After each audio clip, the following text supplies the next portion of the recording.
ఇదిగోండి ఆయిల్ అయితే వేడెక్కుతుంది. చక్కగా ఆయిల్ ఫుల్ మీదే పెట్టుకోవాలండి. ఫ్లేమ్ అనేది ఫుల్ మీద పెట్టేసుకొని చక్కగా చేసుకోవాలి. ఇదిగోండి నా దగ్గర ఈ చక్రాలు గడ్డలు, మన దగ్గర ఇదిగోండి సన్న బెజ్జాలు అలాగా.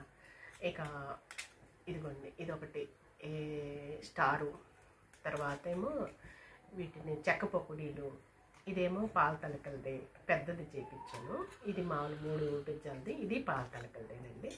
ఇలా అన్నమాట ఉన్నాయి. నేనైతే ఇదిగోండి 3 బెజ్జాలది అయితే తయారు చేసుకుంటాను అన్నమాట. చక్కగా వస్తాయి.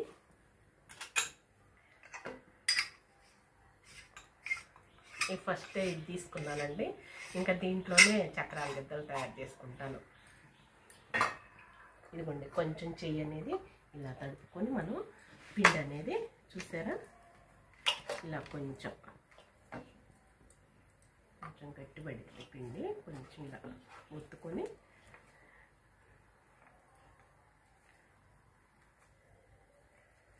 ఇలా ఒత్తేసుకొని చక్కగా మన ముద్దలాగా పెట్టేసుకొని ఇలా పెట్టేసుకోండి. ఇదిగోండి కొంచెం దీనికి కూడా కొంచెం అలా వాటర్ పెట్టుకున్నాం అనుకోండి వెంటనే జారుతుంది అన్నమాట. ఇలా ఆయిల్ అయితే వేడెక్కిందండి. చూసారా ఆయిల్ వేడెక్కేసింది బాగా.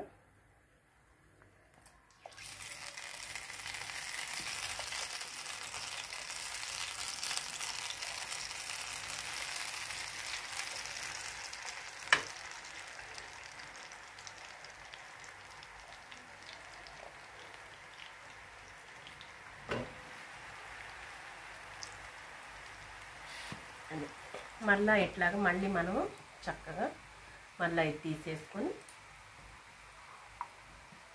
దాన్ని కదిలించకూడదండి. ఇప్పుడే కదిలించకూడదు. దీన్ని చక్కగా ఇలానే ఉంచేసుకొని మళ్ళీ కొంచెం వాటర్ ఇలా పెట్టేసేసుకొని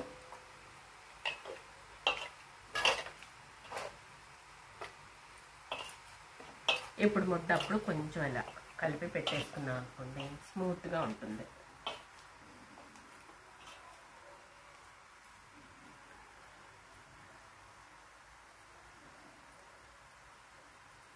చాలా ఈజీగా మనకి తెలియని వాళ్ళు కూడా ఈజీగా తయారు చేసుకోవచ్చు.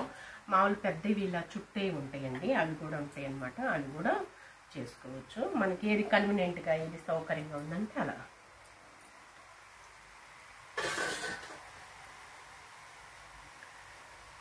ఇదిగోండి చక్కగా గ్యాస్ మాత్రం ఫ్లేమ్ ఫుల్ మీదే పెట్టేసుకోండి.